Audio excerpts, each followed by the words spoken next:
o Tarcísio de Freitas. O Xandão autorizou a defesa. Mas o Tarcísio não apareceu. Bolsonaro ficou lá tendo que ler Memórias do Cárcere, do Graciliano, tendo que ler toda aquela literatura que vai ajudar ele na ressocialização. Está lá, sozinho, sem o Tarcísio. O Tarcísio cancelou o encontro, Bia, alegou que tinha outros compromissos. Ele tinha que inaugurar uma praça na Zona Leste, sabe? Falou lá que tinha outros compromissos, a coisa da praça é brincadeira, gente. Mas, brincadeiras à parte, explica pra gente o que está por trás desse bolo que o Tarcísio deu no Bolsonaro, Bia. Guilherme, todo movimento que vai ser feito esse ano pelo Tarcísio, ele tem que ser muito bem calculado, né? Porque, e aí agora eu acho que a gente entra no cerne da questão, né? Porque ele não jogou fora a ideia de sair candidato à presidência da República. Eu acho que isso fica claro com a decisão dele de não viajar a Brasília para encontrar o Bolsonaro. Por que não, né? Apesar de ele falar publicamente que ele é candidato à reeleição a governador pelo estado de São Paulo e somente à reeleição, muitos dos movimentos que ele tem feito apontam num sentido diferente, no sentido de que ele está tentando se preservar de alguma forma politicamente para eventualmente sair candidato sim à presidência. Se ele viajasse a Brasília para visitar o ex-presidente Jair Bolsonaro, nesse momento o que a gente tem visto é a família Bolsonaro apoiando o nome do Flávio Bolsonaro como candidato à presidência da República nesse ano. Então, muito possivelmente, isso poderia ser entendido, lido, ou o próprio Bolsonaro poderia pedir explicitamente a ele que manifestasse apoio à candidatura do Flávio. Mas isso seria um problema se ali na esquina, ali na frente, ele de fato resolver sair candidato à presidência da República. Então, ao não vir, o Tarcísio se poupa desse gesto político que poderia ser lido aí pelos Bolsonaro ou colocaria ele ali numa sinuca de bico para que ele de fato se manifestasse mais claramente com relação ao apoio ao Flávio e descartasse sua corrida presidencial. Então, ele se poupa disso, assim como vejo que o Tarcísio vem se poupando de uma série de outras situações que podem colocá-lo em qualquer tipo de constrangimento aí ou questionamento mais sério com relação à corrida eleitoral. Tanto é que ele não tem dado entrevistas. Ele faz alguns quebra-queixos, como a gente chama, né, que é essa abordagem ali que os jornalistas fazem. Essa imagem que a gente está vendo de vários gravadores é de um quebra-queixo, aliás, né? Vários gravadores colocados ali à frente dele quando ele está saindo ou chegando em um evento público, e aí ele responde a perguntas, tanto perguntas sobre São Paulo como perguntas sobre política, e ele sempre tem dito que ele vai ser candidato, na verdade, à reeleição pelo estado de São Paulo. Mas isso é diferente de sentar e dar uma entrevista mais longa, né? E num programa como o meu na Rede TV, mas não precisaria ser o meu, pode ser o Roda Viva, pode ser o Papo Amado, por exemplo, sentar e ter uma conversa mais longa, porque aí sim ele seria, todas essas nuances dos movimentos dele seriam trazidas à tona, e ele poderia se expor. Ele não está se expondo, Guilherme. E eu acho que não vir a Brasília é mais um movimento dele de se preservar, ainda mais nesse momento em que há uma pressão por parte do clã Bolsonaro para lançar a candidatura do Flávio de fato. Mas queria te ouvir também. Tem muito pouca gente, né, Bia, dizendo publicamente: eu sou o Flávio Bolsonaro. A candidatura do Flávio não pegou ainda. A candidatura do Flávio ainda não empolgou. As pessoas ainda não acreditam que o Flávio é um candidato para valer. Mesmo ele tendo aparecido bem nas pesquisas, surpreendendo muita gente, ele está quase encostado no Tarcísio. Se você botar ali na margem de erro, não tem muita diferença dele para o Tarcísio, não. O que mostra que o voto do Tarcísio, o voto do Flávio, não é um voto deles. Mas também não é necessariamente um voto do Bolsonaro. É um voto ainda muito anti-Lula, até hoje. Até hoje quem vai parar o Lula? A questão do Tarcísio agora é que ele precisa de uma candidatura do Planalto forte, mesmo que ele fique em São Paulo. Se nacionalmente o candidato da direita, o principal candidato da direita, aquele no entorno do qual todos deveriam se unir, se esse candidato for fraco, isso é ruim para o Tarcísio, até para o projeto de reeleição dele em São Paulo. Não que ele corra um risco forte de perder, não corre.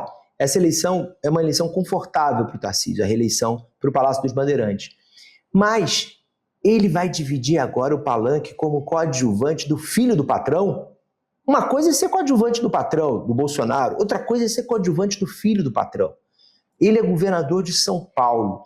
Ele nunca teve no centro de nenhum escândalo de corrupção da monta que o Flávio esteve. O Flávio teve que passar todo o mandato do pai se explicando. O Tarcísio sendo projetado na imprensa como um nome técnico, um nome suave, um ser racional no meio daquele monte de doido que tinha no governo do Bolsonaro. Aí, nesse momento, o que está passando na cabeça do Tarcísio, na minha opinião? O Tarcísio vai subir no palanque e vai dizer: é Flávio Bolsonaro? Vocês veem o Ciro Nogueira, perdão, o Arthur Lira, botando a camisa, eu sou Flávio Bolsonaro?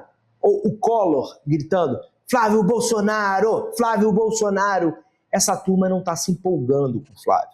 Eles olham para o Flávio, eles não veem o Jair. Eles veem na sombra do Flávio a rachadinha, a inexperiência, que é uma marca que está atrelada aos filhos do Bolsonaro, o medo que muito brasileiro tem de que ali tenha tido uma piora de DNA, como as maluquices que os filhos do Bolsonaro, e o Flávio é o que menos faz, as maluquices que os filhos do Bolsonaro fazem, apontem que ali teve um DNA piorado do pai para o filho. O Carlos, o Eduardo e o Flávio atrapalharam muito o governo do pai. Carlos e Eduardo mais pelas maluquices, Flávio por causa da rachadinha. O Flávio até politicamente, né, Bia, ajudava muito, mas a rachadinha é um fantasma que está com ele até hoje.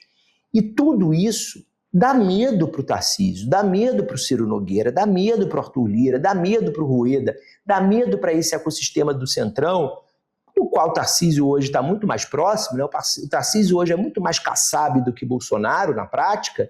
Ele quer muito mais governar com republicanos, com PSD, com PP, com União Brasil, do que com os bolsonaristas mais raiz. Não é à toa que volta e meia esses bolsonaristas raiz, do qual o Eduardo, sim, aí é um artífice, é um líder, é o cara que faz a doideira de ir lá para os Estados Unidos, tramar contra o Brasil, jogar o Trump para cá, a escola Olavo de Carvalho mais original. Essa turma, o Tarcísio, ele quer se afastar, o Tarcísio quer ser o Centrão, que é convidado pela XP para falar lá para Faria Lima, que é convidado pelas gestoras de risco, pelas empresas de análise de investimento, é aquela turma que a Faria Lima gosta porque vê neles estabilidade.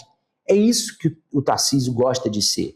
O Tarcísio não gosta mais de estar na mesma sala de Damares, de Olavo de Carvalho, de Weintraub, de Ricardo... Como é que era o que era ministro do Meio Ambiente? Ricardo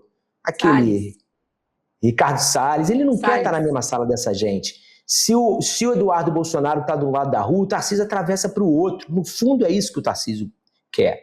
O personagem é outra coisa. O personagem bota o chapéu do Trump. O personagem finge lealdade ao Bolsonaro.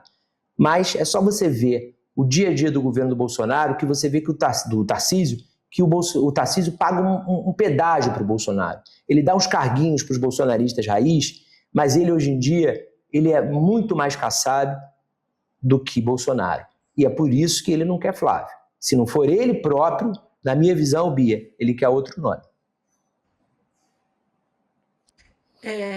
Guilherme, e eu acho que eu vou fazer um complemento aqui na sua fala, que não é só que um Flávio Bolsonaro dá medo no Centrão, mas eu acho que tem uma perspectiva de poder que se apresenta para o Centrão com o Bolsonaro preso, que é uma chance de eles, de fato, conseguirem abocanhar assim, esse eleitorado de direita que teve um impulso com a presidência do Bolsonaro e com a família Bolsonaro, sem dúvida nenhuma, mas conseguir trazer para eles, né, esse poder, ao invés de deixar isso seguir nas mãos do Bolsonaro e no sobrenome Bolsonaro.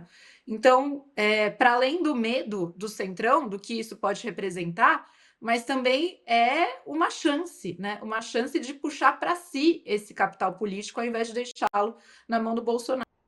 Mas, ó, não é só, né, Guilherme, que não está abraçando uma candidatura de Flávio. A gente tem os governadores que já se apresentaram como pré-candidatos, seguem se apresentando como tal, como o Romeu Zema, de Minas Gerais, e o Ronaldo Caiado.